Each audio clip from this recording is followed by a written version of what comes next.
പിതാവിൻ്റെയും പുത്രൻ്റെയും പരിശുദ്ധാത്മാവിൻ്റെയും നാമത്തിൽ ആമേൻ. സ്നേഹം നിറഞ്ഞ സഹോദരി സഹോദരന്മാരെ, പരിശുദ്ധമ്മയുടെ പ്രത്യേകമായ സഹായവും അനുഗ്രഹവും നമ്മോടുകൂടി ഉണ്ടായിരിക്കട്ടെ. കർത്താവ് നമുക്കായി ഒരു പുതിയ ദിവസം തന്നിരിക്കുന്നു. കഴിഞ്ഞ രാത്രി അവർ നമ്മെ സംരക്ഷിച്ചു. പരിശുദ്ധ അമ്മ നമ്മുടെ കൂടെ ഉണ്ടായിരുന്നു. മാതാവിനെയും അവിടുത്തെ തിരുക്കുമാരനെ യേശുവിനെയും ധ്യാനിച്ചുകൊണ്ട്, ആരാധിച്ച് സ്തോത്രം ചെയ്തുകൊണ്ട് ഈ പുതിയ ദിവസം നമുക്ക് ആരംഭിക്കാം. ഇന്നത്തെ സുവിശേഷ ഭാഗം മാർക്കോസിൻ്റെ സുവിശേഷം 1-ാമത്തെ അധ്യായം 21 മുതൽ 28 വരെയുള്ള വാക്യങ്ങളാണ്. മാർക്കോസിൻ്റെ സുവിശേഷം 1-ാം അധ്യായം 21 മുതൽ 28 വരെ വാക്യങ്ങൾ. പിശാച് ബാധിതനെ സുഖപ്പെടുത്തുന്നു എന്നാണ് അതിന് കൊടുത്തിരിക്കുന്ന ഹെഡിങ്. കർത്താവ് ജ്ഞാനസ്നാനം സ്വീകരിച്ചു, പരിശുദ്ധാത്മാവിനാൽ നിറഞ്ഞു, മരുഭൂമിയിലെ പരീക്ഷ കഴിഞ്ഞു, പരസ്യ ജീവിതത്തിൻ്റെ ആരംഭം കുറിക്കുകയാണ്.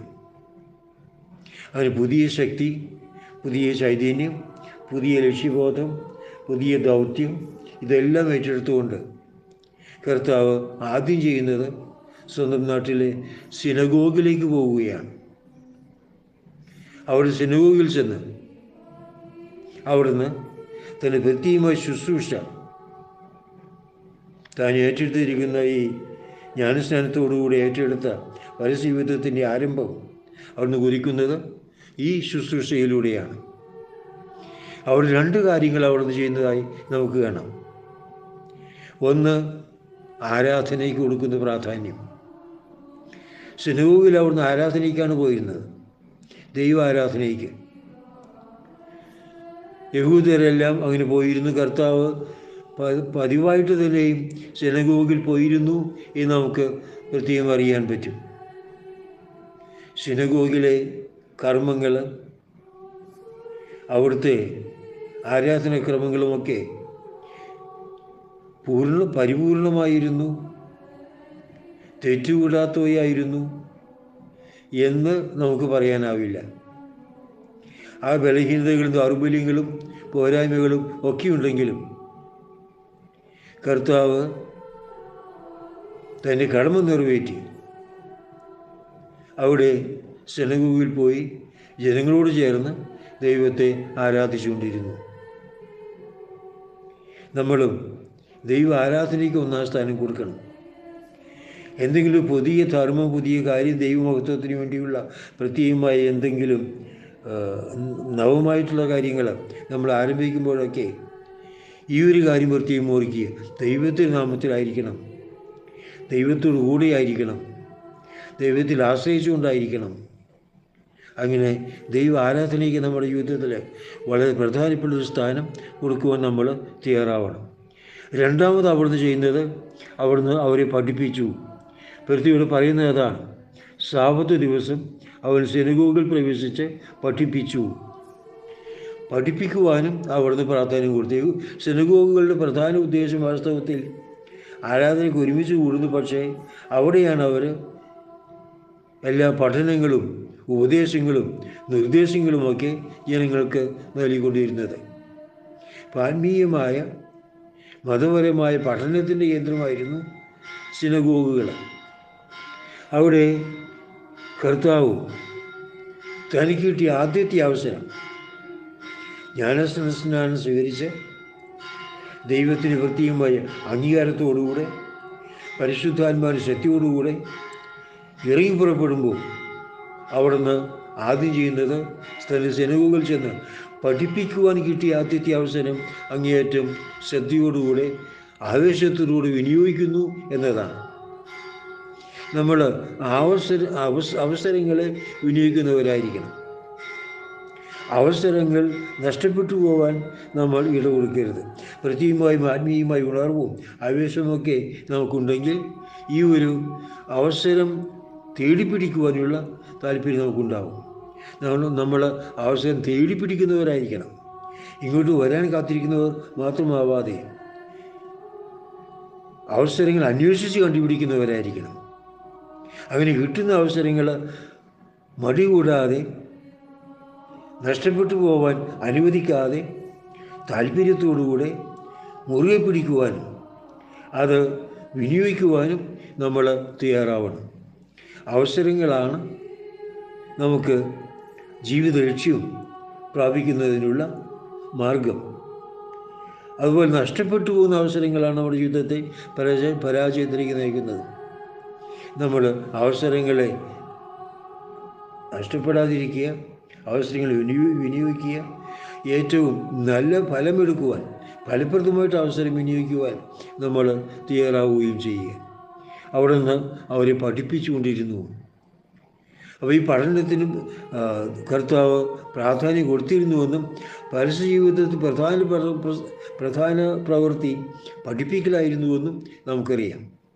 അത് ഈ സിനഗോഗിൽ വെച്ച് അവിടുന്ന് ആരാധിക്കുകയാണ്. ഇനി മറ്റൊരു രംഗം നമ്മൾ കാണുകയാണ്. സിനഗോഗിൽ അവിടുന്ന് പഠിപ്പിച്ച് കഴിഞ്ഞപ്പോൾ ഒന്ന്, ആ ജനങ്ങളെല്ലാം വളരെയേറെ അത്ഭുതത്തോട് പറഞ്ഞു, ഇതെന്തൊരു പഠനമാണിത്. അവൻ്റെ പ്രബോധനത്തിൽ അവർ വിസ്മയഭരിതരായി. കാരണം നിയമജ്ഞരെ പോലെയല്ല, അധികാരമുള്ളവനെ പോലെയാണ് അവൻ പഠിപ്പിച്ചിരുന്നത്. അപ്പോൾ കർത്താവിൻ്റെ പഠനത്തിനുള്ള പ്രത്യേകത അതാണ്, അധികാരത്തോടു കൂടിയാണ്. നിയമജ്ഞരെ പോലെ അവ്യക്തമായിട്ടോ വ്യക്തമായ ധാരണയില്ലാതെയോ വ്യക്തമായ ആശയമില്ലാതെയോ അല്ല, വളരെ ബോധ്യത്തോടുകൂടെ, ആഴമേറിയ ബോധ്യത്തോടുകൂടെ, അധികാരത്തോടുകൂടെ തൻ്റെ ഹൃദയത്തിൽ നിന്ന് വരുന്ന ആത്മാർത്ഥമായ ആശയങ്ങൾ, ആഗ്രഹങ്ങൾ ജനങ്ങളുടെ മുമ്പിൽ അവതരിപ്പിക്കുകയായിരുന്നു. അതുകൊണ്ടാണ് അവർക്ക് മറ്റുള്ളവരിൽ നിന്ന് വിഭിന്നമായി കർത്താവിൻ്റെ പഠനത്തിന് പ്രത്യേകതയുണ്ട് എന്ന് അവർ മനസ്സിലാക്കുവാൻ കാരണം. ഇനി മറ്റൊന്ന് അവിടെ കാണുന്നത്, അശുദ്ധാത്മാവ് ബാധിച്ച ഒരുവൻ അവിടെ ഉണ്ടായിരുന്നു.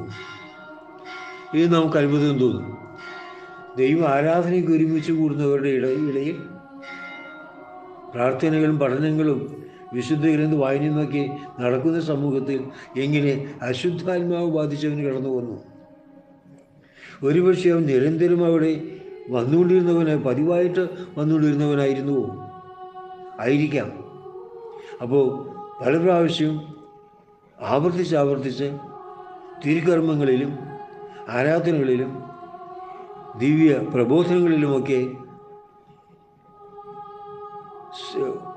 പങ്കെടുത്തിരുന്നവനായിരുന്നെങ്കിലും അവൻ്റെ ജീവിതത്തിൽ ഒരു മാറ്റവും വന്നിരുന്നില്ല. ഇവിടെ ഒരു കാര്യം പറയും, ഒരുപക്ഷെ അവൻ പതിവായിട്ട് വന്നിരുന്നവനായിരിക്കാം, അല്ലെങ്കിൽ യേശു വരുന്നു എന്നറിഞ്ഞ്, അന്ന് യേശുവിനെ പ്രസംഗിക്കാൻ പോകുന്നതെന്നറിഞ്ഞ് അശുദ്ധാത്മാവ് യേശുവിനെ ശല്യപ്പെടുത്തുവാനോ അവിടുത്തെ പഠനത്തിന് ഒരു ഭംഗം വരുത്തുവാനോ ഒക്കെ അത് മനഃപൂർവ്വം വന്നതാണോ എന്തുമാവാം.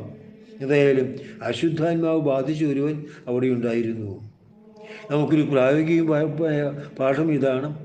നമ്മൾ എത്രയേറെ ആരാധനകളിലും കുർബാനകളിലും ഭക്തികൃത്യങ്ങളിലും സംബന്ധിച്ചാലും, എത്രയേറെ ദിവ്യാനം സ്വീകരിച്ചാലും, എത്രയേറെ പ്രാർത്ഥന ചൊല്ലിയാലും, നമ്മുടെ മനസ്സിൽ നിന്ന് തിന്മയെ അകറ്റുവാൻ, നമ്മുടെ മനസ്സാക്ഷിയെ പരിശുദ്ധമായി പാലിക്കുവാൻ, അശുദ്ധാത്മാവിൻ്റെ യാതൊരുവിധ സാന്നിധ്യവും സ്വാധീനവും നമ്മുടെ ചിന്തയിലും മനസ്സിലും ഉണ്ടാകാതിരിക്കുവാൻ നമ്മൾ ശ്രദ്ധിക്കുന്നില്ലെങ്കിൽ നമ്മുടെ ആരാധനകൾ ഫലശൂന്യമായിട്ട് തീരും.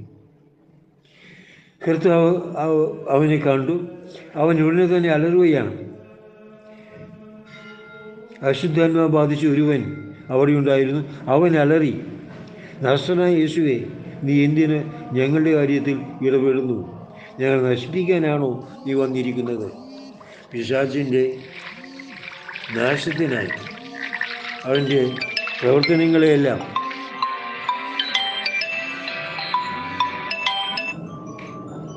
നശിപ്പിക്കുവാനും ഒരു പുതിയ ചൈതന്യം പരത്തുവാനുമൊക്കെയാണ് കർത്താവ് വന്നിരിക്കുന്നത്. അതവന് വ്യക്തമായിട്ട് അറിയും. തൻ്റെ നാശത്തിന് വേണ്ടിയാണ് അവിടുന്ന് വന്നിരിക്കുന്നതെന്ന് പിശാചി നാശത്തിന് വേണ്ടിയാണ് കർത്താവ് വന്നിരിക്കുന്നതെന്ന് അവന് വ്യക്തമായിട്ട് അറിയാം.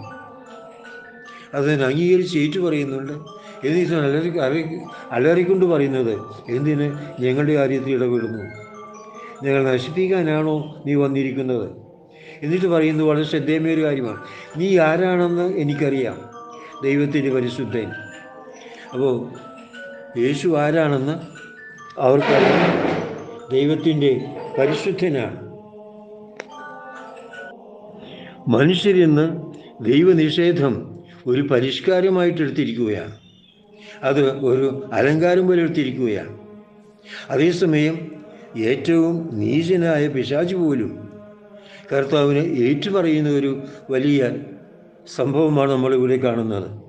നീ ആരാണെന്ന് എനിക്കറിയാം, ദൈവത്തിൻ്റെ പരിശുദ്ധൻ, ദൈവത്തിൻ്റെ ഏകജാതനാണ്, ലോകത്തിൻ്റെ രക്ഷകനാണ്, മനുഷ്യകുലത്തിൻ്റെ വിമോചകനാണ്, എൻ്റെ ആധിപത്യത്തിന് പരിപൂർണമായും അന്ത്യം വരുത്തുവാൻ വന്നിരിക്കുന്നവനാണ് എന്നൊക്കെ സാത്താൻ അവിടെ ഏറ്റുപറയുകയാണ്.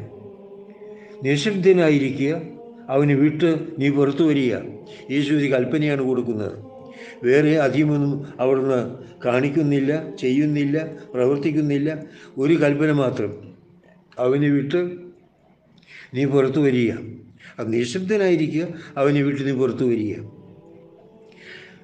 ആജ്ഞ കൊടുത്ത നിമിഷം ആ വാക്ക് സാത്താൻ്റെ മേൽ അത്രയ്ക്ക് അധികാരമുള്ളതായിരുന്നു. സാത്താൻ അത് അനുസരിക്കുകയും ചെയ്യുന്നു.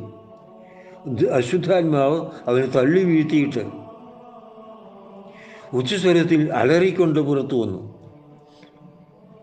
അപ്പോൾ സാത്താൻ പരിപൂർണമായും ദൈവശബ്ദത്തെ അനുസരിക്കുന്നതാണ്.